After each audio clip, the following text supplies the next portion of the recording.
Assalamu alaikum, bonjour tout le monde et bienvenue dans cette vidéo où nous apprenons à créer une application en utilisant PHP MySQL.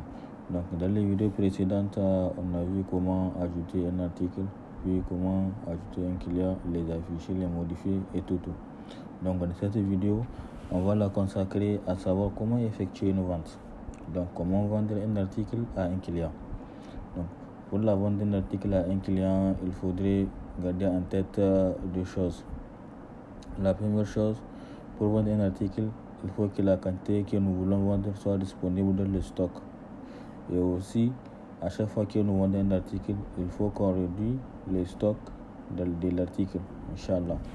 Donc, sans trop tarder, on va aller se jeter dans le code et voir dans quelle mesure on peut effectuer cette tâche-là. Et les amis, donc pour ce faire, on va essayer de créer le menu.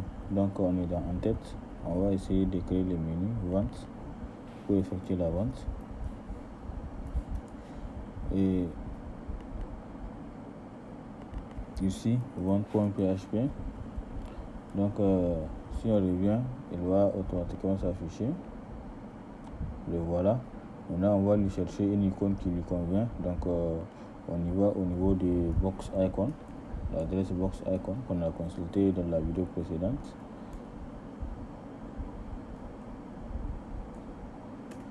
C'est bon. Et dedans, on va chercher une icône de type shopping. Donc on va chercher shop. Ok, bon, on choisit celle-là. On va copier le code. Et voilà, donc on remplace par celui-là.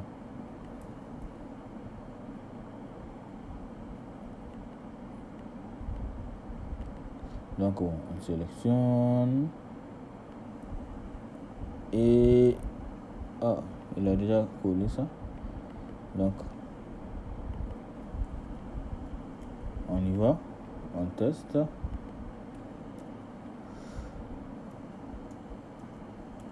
Il y a quelque chose qui ne va pas. Attends, on fait CTRL Z. Ah d'accord. Donc voici ce qu'on est censé remplacer. Voilà, donc on a notre icône de vente. Quand on clique, la page vente n'existe pas. Donc on va essayer de la créer. On va dupliquer la page article et on la modifie pour la vente. C'est bon? Ok. Donc commençons par modifier le formulaire. On n'a pas besoin de ça. Donc on va essayer de récupérer la liste des articles. La liste des articles et les afficher dans un select. C'est bon? Donc on modifie ce select là. ID article. Si vous vous rappelez de la table vente, on a ID article qui est en relation avec les ID de la table article. Donc c'est pour cela on crée un champ dont son ID et le fort c'est ID article. Et dedans, on va utiliser PHP pour récupérer la liste des articles qui existent et les afficher. Ok. Donc, essayons de prendre ça. Pour aller vite, je vais copier cette partie.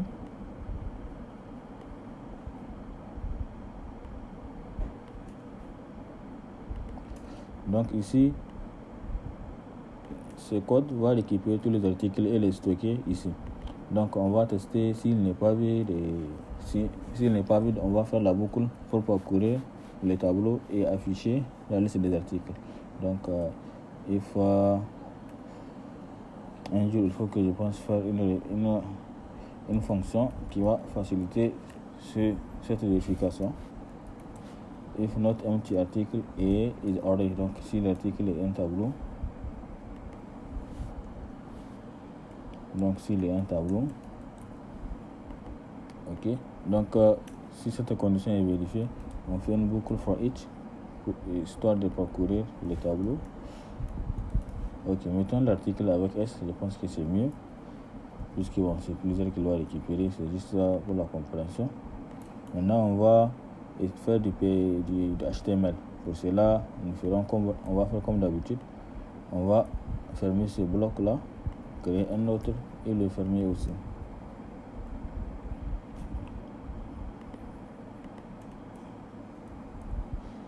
Ok, donc on fera notre HTML ici. Donc ce sont les options qu'on va répéter.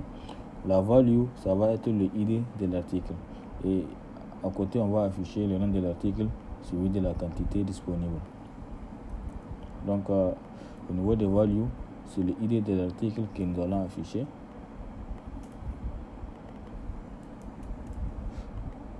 Donc la true value, elle prend l'idée de l'article, puisque c'est ça qui sera réellement enregistré dans la table vente. Puis ici, ça va être nom article. Bon, comme je l'ai dit, on va afficher à côté la quantité disponible. Ça va aider notre utilisateur, celui qui utilisera l'application, avant d'enregistrer de vendre un article, il a déjà une idée de la quantité qui est disponible. Donc on va afficher quantité, un texte 10 au niveau. Donc mettons un tiré histoire que ça soit compréhensible. Allons-y tester, chers amis, avant de continuer. Donc vous voyez HP, la quantité disponible c'est 7. Ça 8 est disponible au 84, ainsi de suite. Ok les gars, donc on a pu afficher la liste des articles. Et au niveau du formulaire de vente, on va faire pareil, on va afficher la liste des clients toujours au niveau du formulaire de vente. Ok, donc client, donc ici il va appeler get client. Et maintenant, au lieu de ID article, ça va être ID client.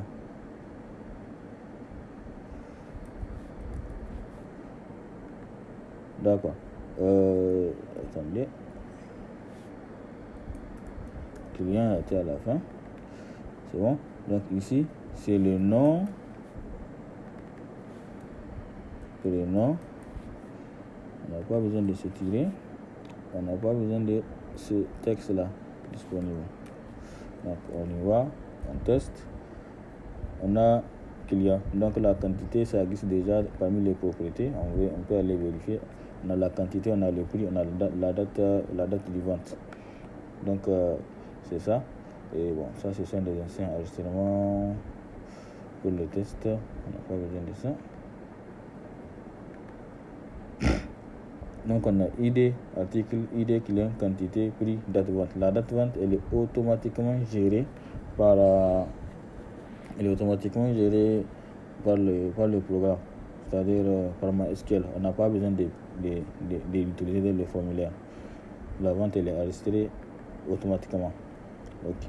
Donc pour la quantité, on n'a rien à modifier, c'est bon. Pour les prix unitaires, dans la table vente, c'est prix tout court.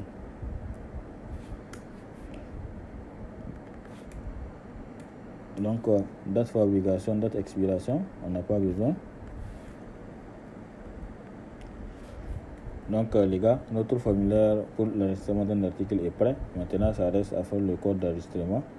Donc on va dupliquer ce fichier là, ajout article, et on va l'utiliser pour la vente, ajout vente.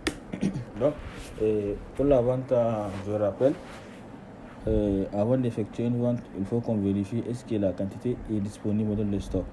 Maintenant, si la quantité est disponible et dans le stock, après avoir fait la vente, il faut que nous mettons à jour les stocks. Ok. Donc déjà, on n'a pas besoin de date de fabrication. On va les enlever. Date de fabrication, date d'expiration, histoire d'alléger notre code. Ok. Donc bon, ça là. ID.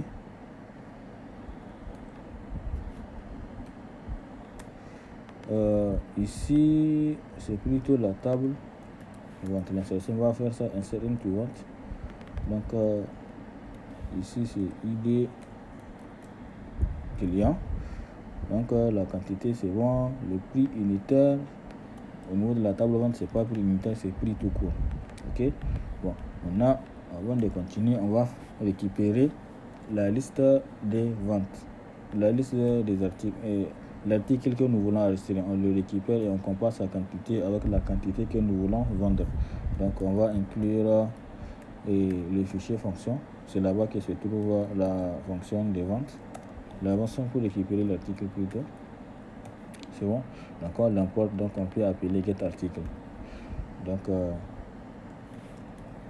article est égal à get article. Maintenant on va récupérer l'article en fonction de son identifiant. Donc ici on a déjà le id article, donc on le met en paramètre à la fonction.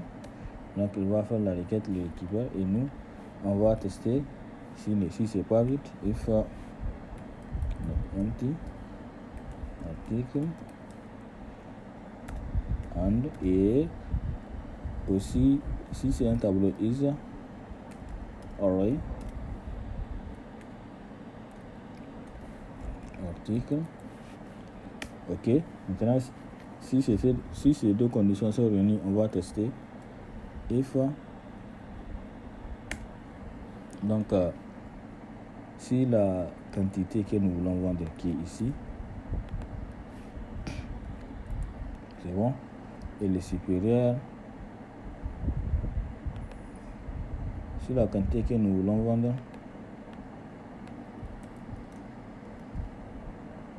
elle est supérieure à la quantité de l'article.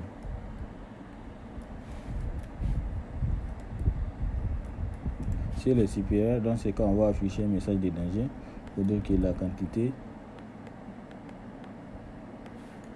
à vendre n'est pas disponible. La quantité à vendre n'est pas disponible. Donc on va afficher un message. Sinon, donc à ce moment là on peut procéder à la vente, c'est à dire que donc la quantité est disponible. On récupère ce code là jusqu'ici, encore. Ok, donc ça c'est le code de l'insertion de la vente. Il va effectuer la vente. Si la vente est bon, c'est-à-dire on a resté de la vente, donc le message affiché c'est celui-là: vente effectuée avec succès. Mais aussi, avant de répondre avec ce message-là, il faut que nous faisons la requête qui va mettre à jour le stock. Donc SQL, on va mettre à jour le stock de l'article. Donc update article 7 quantité. Donc la quantité est égale à quantité moins point d'interrogation. Donc point d'interrogation, c'est la quantité de la quantité de ventes qu'on va réduire. Donc where id de l'article est égal à point d'interrogation, donc ça va être l'id de l'article à vendre. Pour aller vite, on récupère ça, on colle. Ok, et donc c'est comme ça.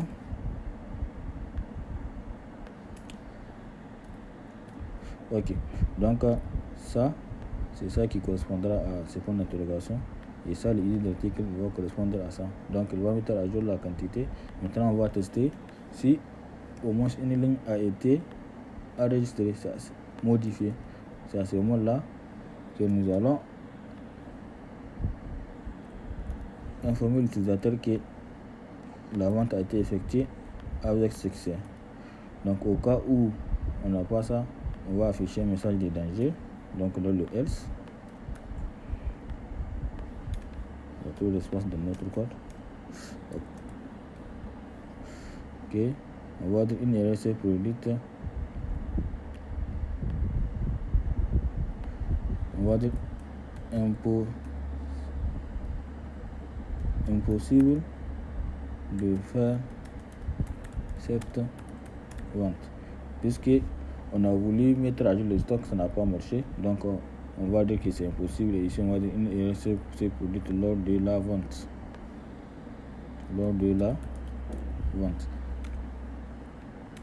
Donc cette erreur elle s'affiche quand on n'arrive pas à faire l'insertion dans la table vente, et celle-là elle s'affiche lorsqu'on n'arrive pas à mettre à jour la quantité de l'article. Donc pour qu'on affiche à l'utilisateur que tout a été fait, il faudrait qu'on puisse faire un enregistrement de la table vente puis mettre à jour le stock. Ok, normalement le code est bon. On va aller vérifier. Voilà, j'actualise. Ok, je me rappelle de quelque chose. On doit venir au niveau des fichiers de la page vente. Au niveau du formulaire, il faut qu'on précise où se trouve, où est-ce qu'on va exécuter le code une fois formulaire validé. Donc c'est dans ajout vente, lorsqu'on le get ID n'est pas là, ou modifie vente. Et aussi au niveau de ajout vente, n'oublions pas de faire la redirection de la page vente. C'est bon, vue vente. Ok, on rafraîchit. Si c'est fait, on a HP qui a dans le stock disponible, c'est 7. On va le vendre à celui-là. On met la quantité in. On va dire 200 000. On valide. Vente effectuée avec succès. Donc la quantité est réduite. Et maintenant, pour le cas où on va vendre une quantité qui n'est pas disponible, on va vendre imprimante scanner à celui-là. La quantité que nous voulons vendre est 10. Supposons que le prix c'est 60 000. On valide. Il va dire la quantité à vendre n'est pas disponible. Et c'est vrai. Et donc la vente n'a pas été effectuée puisque c'est toujours 8 qui sont disponibles. Donc c'est bon. Maintenant on va essayer d'afficher la liste des articles qu'on a vendus. Donc on vient au niveau des fonctions. On va créer la fonction qui va récupérer la vente. Donc cette fois-ci, ça va pas être une simple get vente, une simple requête. On va faire des jointures entre la table client, la table article et la table vente. Donc on récupère le nom de l'article qui est dans la table vente et de la table article, le nom qui est dans la table client, le prénom qui est dans la table client. Maintenant v.quantité qui est dans la table vente, prix qui est dans la table vente, date vente qui est dans la table vente. Maintenant, donc from client as C, vente as V, article. Donc les as là, ce sont des alias de la table. As A. Maintenant le where, on fait la jointure. Where V point id article est égal à A point id and V point id client est égal à C point id and. Donc ça, le id, bon ici ça va être V point id comme ça.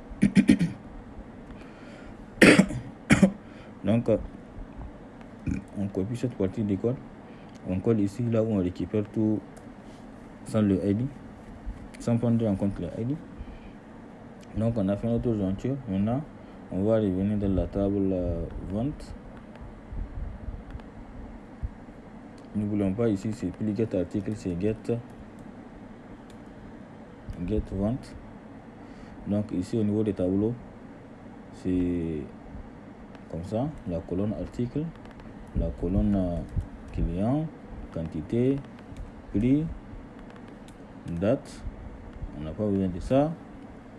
Ok, ici c'est get vente. Donc on modifie ça, vente. Donc ici nom article, ici on va afficher nom et prénom. Donc on va concaténer ça.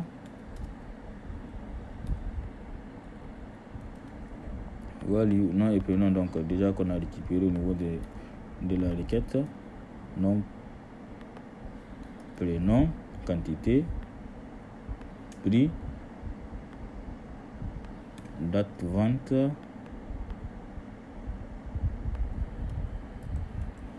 ok. Normalement c'est bon, on va réfléchir. Donc on a l'article qu'on a vendu, une quantité, ça on va essayer de vendre un autre. Donc celui-là, imprimante, on va le vendre à celui-là. Cette fois-ci on va mettre une quantité qui est disponible et on va mettre un prix, je sais pas, comme ça. On valide, vente effectuée avec succès. Vous voyez les gars, Donc les gars, merci pour votre aimable attention. On vient de voir comment effectuer une vente, comment vendre un article à un client, tout en s'assurant que la quantité que nous voulons vendre est disponible, et aussi en réduisant la quantité de stock. Par exemple, pour notre imprimante là, ça doit rester 3 qui sont disponibles actuellement. Merci pour votre aimable attention et ciao.